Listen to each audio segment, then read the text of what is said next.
Do you want to know and see for yourself what oneness is that you've been hearing all the sages and saints talk about? Have they been lying? Is it really that rare? What actually is it? What happens? If you want it more than a thought, a theory, an idea, if you want to know what's going on here, if you want to answer all the existential questions of humankind, you can know. You can find out. It is your birthright. So I'm going to share what happened to me in the woods that will explain why I speak like this. Hi, Guy. Hey, Heather. Thanks for joining. So back in 2009, I was doing a lot of suffering over the board for what had happened. But of course, to me now, any suffering is over the board. Nothing justifies suffering. Nothing explains suffering. Suffering doesn't happen because of things, people, or events. That's not why it happens. I'm talking about mental, emotional suffering, not physical pain. So nothing justifies it. And yet we have many justifications, don't we? This happened to me. That person did this to me. That hasn't, blah, blah, blah. There's a quote I love. I can't think of who it is right now but it goes, when the I, me, mine are gone or dead, the work of the Lord is done. I, me, mine. I, me, mine is what causes all our pain, all our suffering, all our arguments, all our crimes, all our wars and atrocities.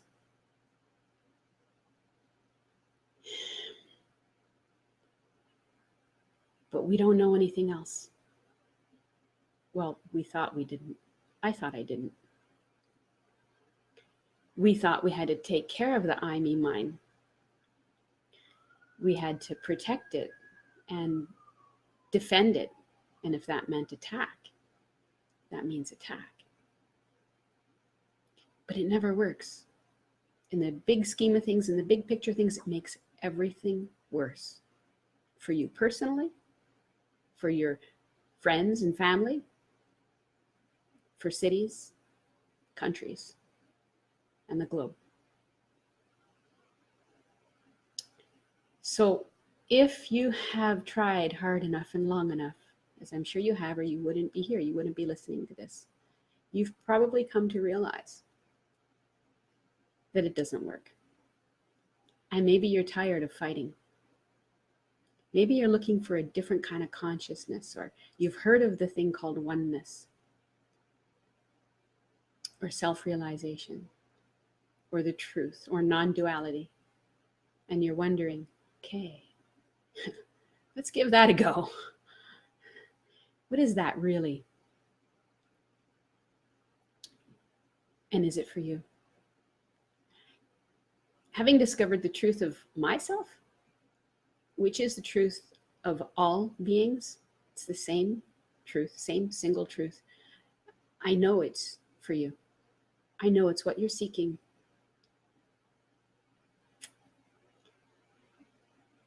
This is why I do what I do now.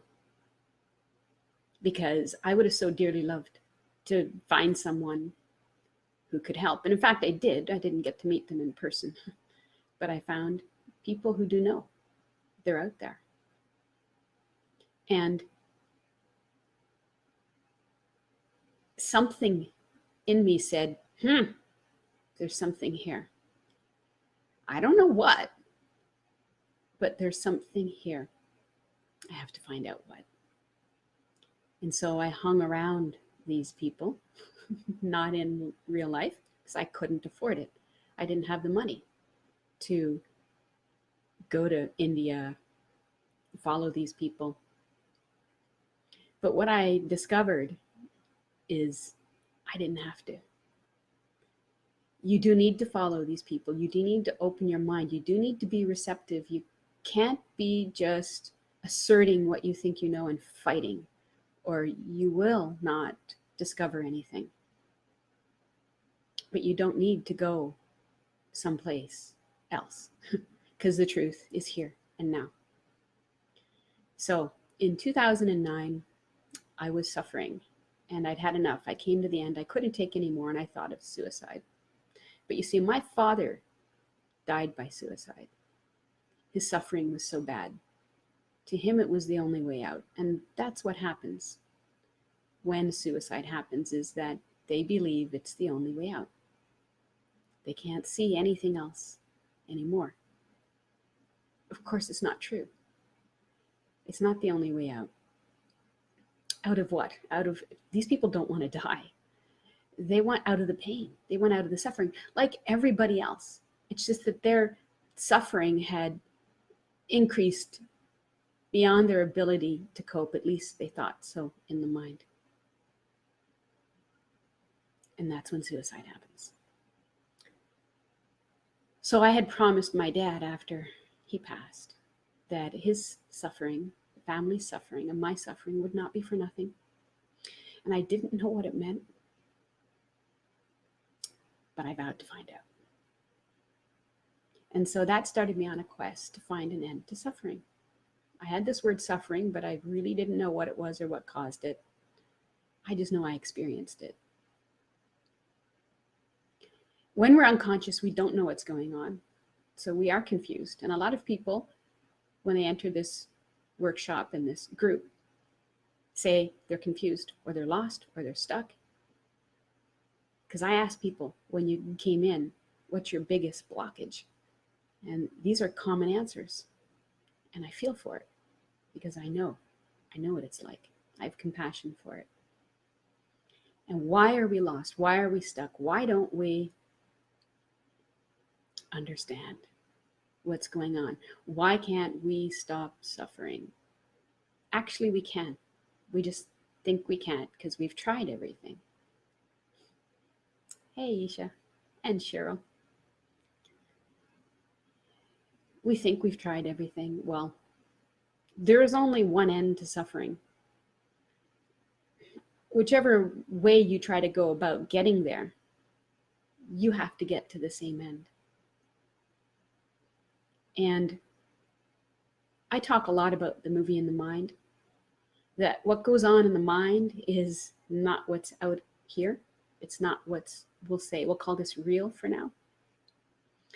And unconsciousness is not knowing that there's a difference between the two.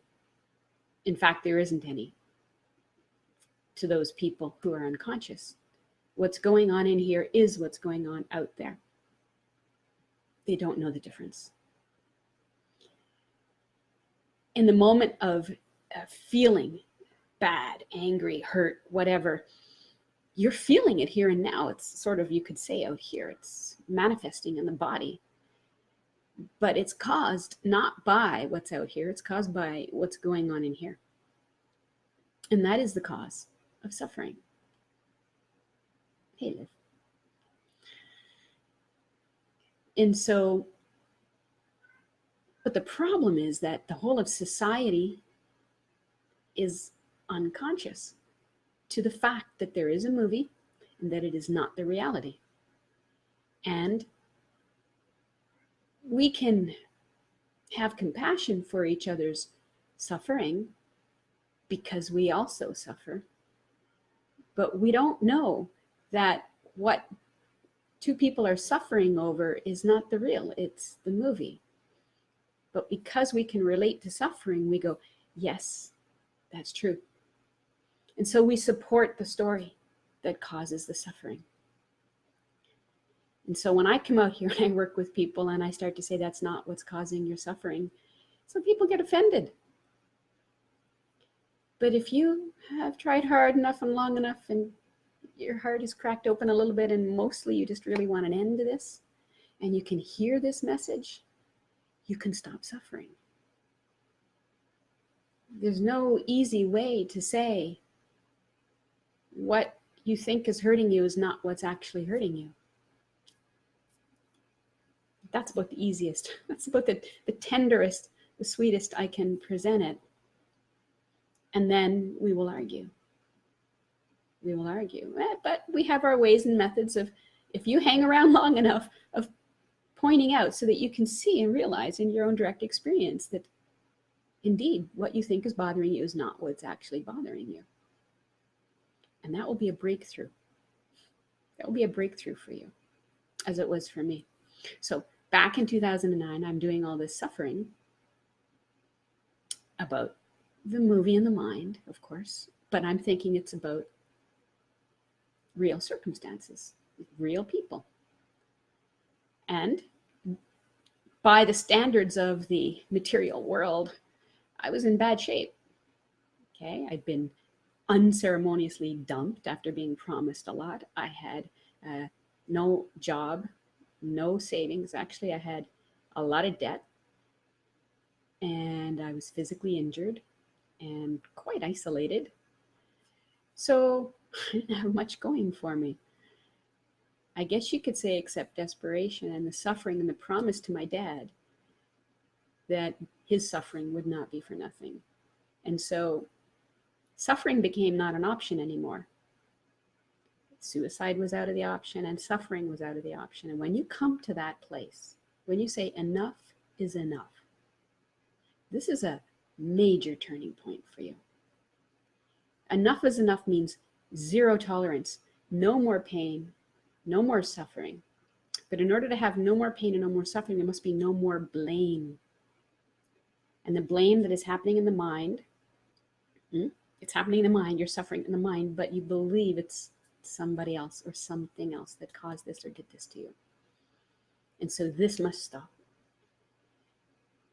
The problem we have with that is, well, if I can't blame them, who am I going to blame? You might think you got to blame you. No. No more blame includes no more blame for them or you. And that's what happened. I came to zero tolerance for pain and no more blame because I wanted only love. I wanted only love for myself and for the others, even though I felt abandoned and insulted and dropped and all the rest of it. I wanted only love. And that kind of put me in a tight spot because I didn't know what else to do. Isn't it true that what we're taught in society by others is you blame people and it looks like you feel a little better? Somehow, why do you feel a little better is because it's a little bit of a distraction. It takes your attention off of the suffering and onto something else, which is maybe a little bit more in a way empowering, but it has bad taste and it won't go away. And it feeds more blame and more pain and more suffering. So you don't get off the wheel of suffering. You're hooked still. You're hooked into what I call the happiness lie, the belief that things, people, or events make you happy or unhappy. And as long as you believe that, you will suffer. Guarantee you. So I came to that rock bottom, I suppose you could call it. But it was just for an instant where I stopped because I didn't know what else to do. I had nothing left. You could call that a kind of surrender, a kind of a giving up. It's like, I don't know what else to do. And in that complete stopping, I heard or knew you can give yourself whatever you want. Whatever I want. Because I was doing a lot of wanting. Whatever I want. Yes, you can give yourself whatever you want. Then what do I want? That begged that question. And I couldn't answer. Isn't that odd? I couldn't answer. And when I work with people who are suffering and I ask them that question, they can't answer at first. There's this like, well, they can't answer. Why not? Because they know so well what they don't want, and they were focusing on what they don't want, and they were practicing what they don't want, and it was top of mind what they don't want. It never occurred to them to think about what they do want. Like it never occurred to me. But in that moment, I found it one by one, what I do want. And when I stayed with what I do want, I started to feel better. It was the most amazing thing. And there was a lot of energy. And all of that energy just flipped over from feeling bad to feeling good. And it was mind-blowing, because 1 minute you're suffering what you know you don't have, a thing, a person, or an event. And in the next minute, I'm having all the love, joy, peace, bliss I could handle, and then some. And to the mind, that's not possible because of the attachment. You need to have a thing, a person, or an event in order to be happy. And so something had to give. I either had to give up the joy in trade for this idea, this thought that I can't be happy, or I had to give up the thought and stay with the joy. And guess what happened? Because I was at rock bottom, 0.0, had denied suffering, zero tolerance anymore for suffering, zero tolerance for blame, and only wanting love. It was then a no-brainer. I stayed with the love and the joy. But what happened was, because you have this built in, this automatic, very fast response, thoughts come up and you run with them. And I did not understand unconsciousness then. And so I went into this joy suddenly, and then suddenly right back into suffering. And I was like, what was that? And I just did it again. I asked myself, well, what do I want? And there it was again. The love, the joy, the peace, the acceptance, the human dignity, everything. And then up came a thought again, and I went right back into unconsciousness and back down again. So I went up and down and up and down. That day was the most dramatic. But I hadn't missed the love and the joy, and I wanted it more than anything, and I wasn't going to take no for an answer. So I kept returning to it. I kept returning to it. You could say it was kind of like a battle. But it was one that every time I engaged, I got to feel good for even a little while. And that was such relief that I kept going back for more. And this is what I show people how to do. And this is what I hope you discover how to do. You keep going back for more and more and more until you learn to stay there. It's not unlike trying to learn to ride a bike. You get on a bike and you fall off and you get your knees skinned in, but you get back on and you go again. And it's something you have to learn directly. People can tell you what to do, but those words don't do you any good on that bike. You've got to touch the pedals. You've got to push. You've got to put the weight on. You've got to take the risk. You've got to take the fall. But you know that the fall, you get better at falling too, actually, and so you don't fall as hard. And you come back and you learn something every time, and you get better and better at it, and then you are sustaining it. Heather says it's totally worth it. Yeah, she's experienced it on our Feel Good Fest. It is totally worth it. And so, yes, you're going to fall off in the beginning. Get right back on. Okay, get right back on.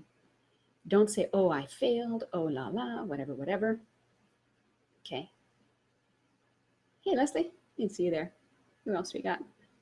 Yeah, Elaine, Maria, Kim. Thanks for joining me. So I got right back on that day. It was like, doing. And then the next day it was the same thing, but it wasn't as bad. It wasn't as much back and forth. And the next day, I think it took a week or two for the dramatic yo-yoing to settle down. And then I was mostly in love, joy, peace. Now and again, maybe instead of most of the time in suffering, at first maybe you're like, I don't know, a quarter of the time with love and joy, and then it starts to reverse.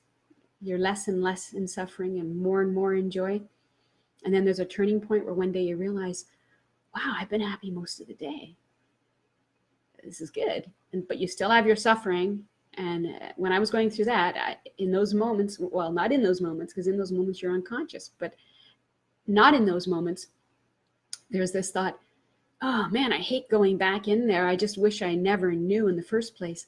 Kind of like I said, I have one foot in hell and one foot in heaven.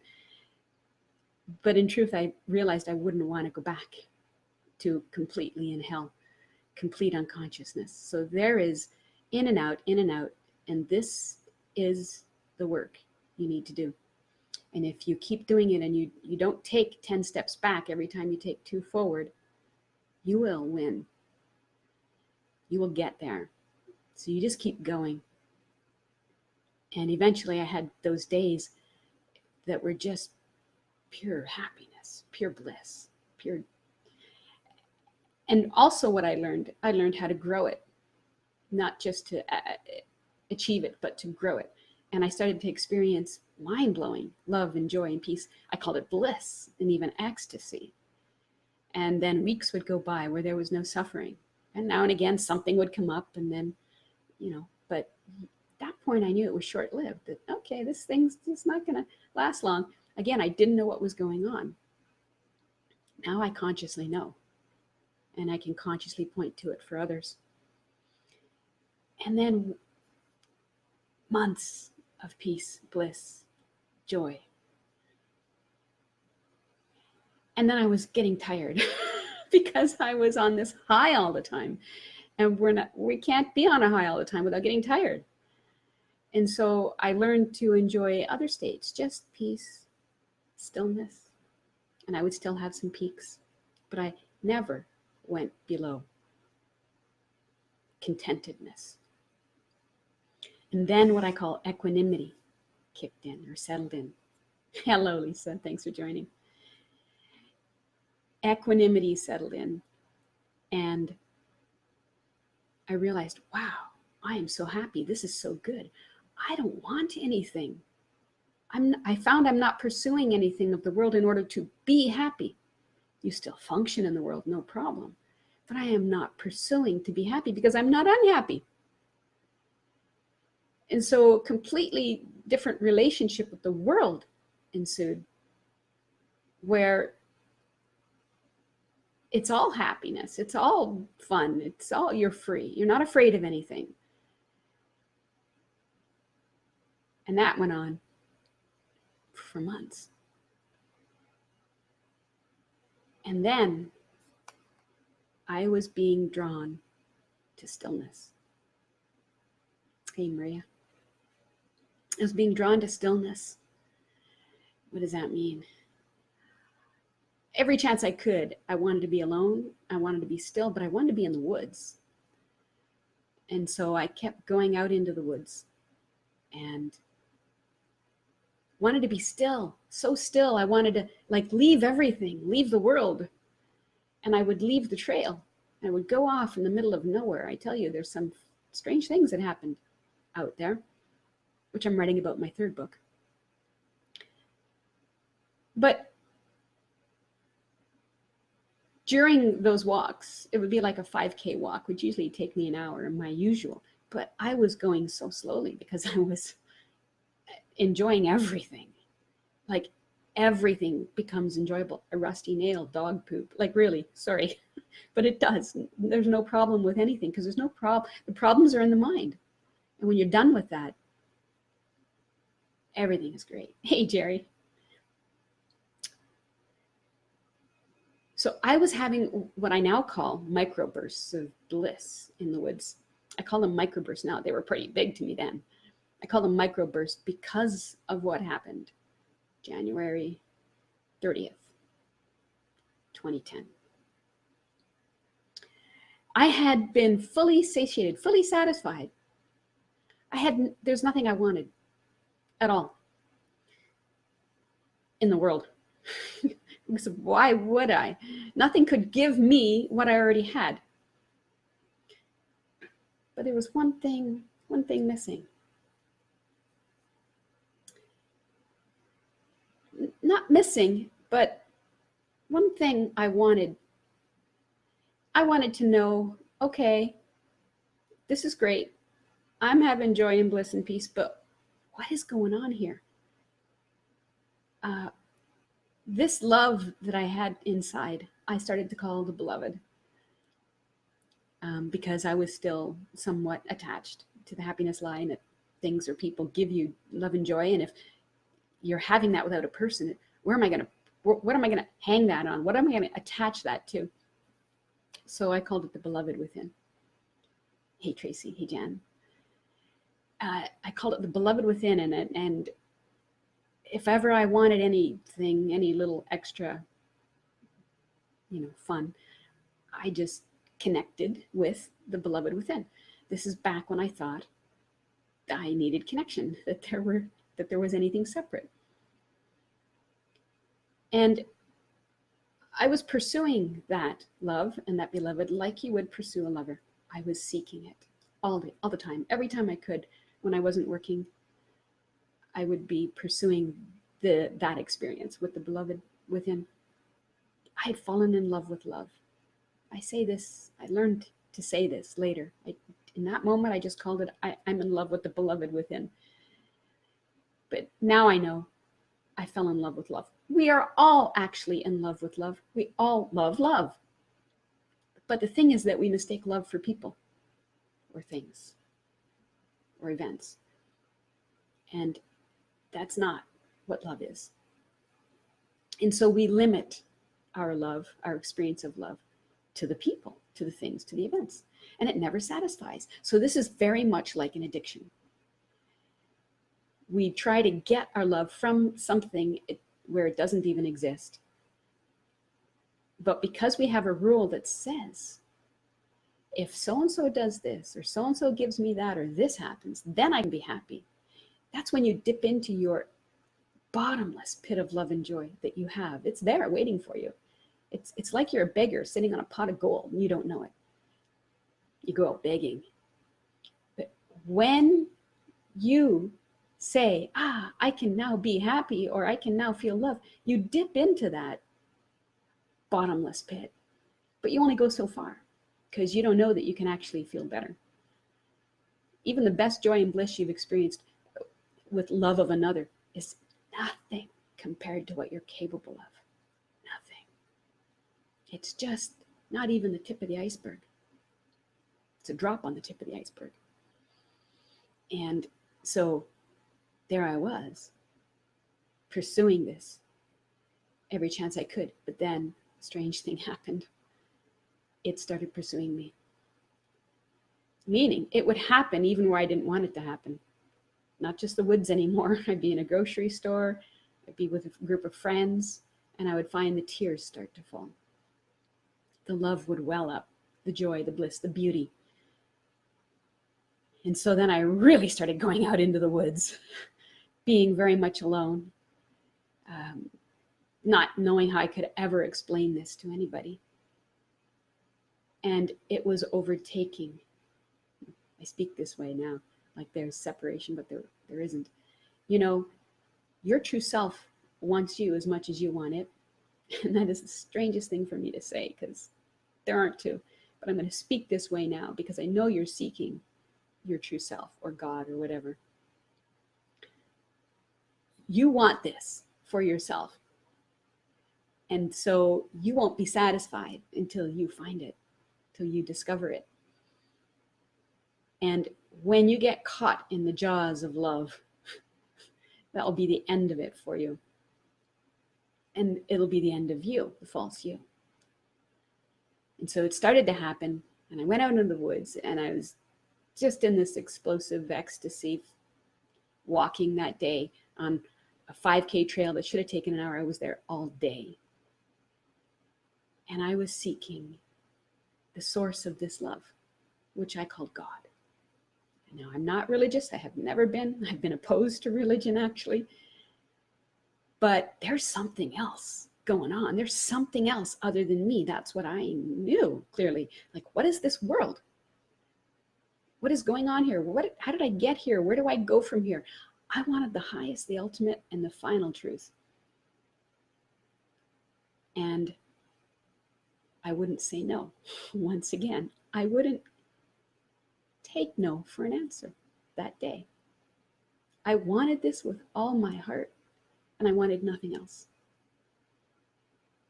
I was seeking God, you could say. And I'm not going to tell you everything that led up to that, because that's going in the book. But an explosion of love at my chest. Okay. Boom. Supernova, explosion of love like I have never experienced, like I couldn't even conceive of. Then hit my head, boom, and exploded there. And I just bawled. I fell to my knees crying. I just bawled. And I looked up at the trees and I saw myself. Yes, there's trees. I didn't see little Cindy pictures hanging up on the tree. This face, this body mind, this is not who I am. This is not who you are. But all of these are what you are. Anyway, I recognized the trees as my very self. And that was jaw-dropping and mind-stopping. Of course, mind had already stopped in order for this to even happen. And I looked around at everything. And everything I saw, also me, me, me, me, me. And it was ridiculous. It was funny, because if all there is me, who am I fighting against? Where am I trying to go? What am I trying to do? All the effort, all the frustration, all the angst, all the arguments, completely ridiculous. And there's nothing to do, and there's nowhere to go, and it's all perfect. You can't say that to someone who doesn't know the truth. It's not fair. But this is what I saw. This is what I see. And I fell in the snow. I was being tickled. Every cell in my body was being tickled. I just laughed and cried and laughed and cried. The tears just flowed. And I don't know how much time went by. A lot of time went by. And I realized the sun was going down. And I knew I could be anywhere. It doesn't matter where I am, because I am everywhere. And then, oh yes, I'm co-hosting a party tonight. I'm probably late. So I could be anywhere. I could be at the party. So I started walking back. And I realized, oh yeah, I'm picking somebody up. I'm picking two people up. So when I got home, I called the first friend and I said, I'm late. And she's like, okay. Hey, what are you laughing at? I'll tell you when I see you. I'm on the way. So I jump in the car and can you phone the other friend, tell her we're gonna be late. So I jump in the car and I get there and I am laughing all the way. I can't stop laughing. She gets in the car and I can't speak it. How ridiculous does it sound? I know to say. I saw the trees are me. You just might get committed, Except that I'm joyful, laughing, blissful, loving, happy. And I said, I'll tell you when we get there. So I'm laughing to myself, trying to stop laughing. It finally starts to settle down. I pick up the second friend. She jumps in the car. And I'm, okay, I've got this. And I can drive and I get going. And I pull out and she goes, so what's new? And I go, it's ridiculous because it's new and it's not new. It's old and it's not old. It's timeless. It's here and now. I said, I'll tell you when we get there. I couldn't stop laughing. I finally got there. And I'm like, okay, guys, because these are all my spiritual friends. I said, you guys, this is what you're looking for. I just wanted to tell them and give it to them. And, 3 or 4 of them came around and I said, so I could hear it in my head. I saw the trees are me. And that is not it. That is not it. I could say everything is me, and that is not it. You will not have it with these words. The best anybody can do is point to it and hope you look. And that's what all the sages and saints have been doing. Saying, hey, there's something else possible here. What you think's going on is not what's going on. You're not who you think you are.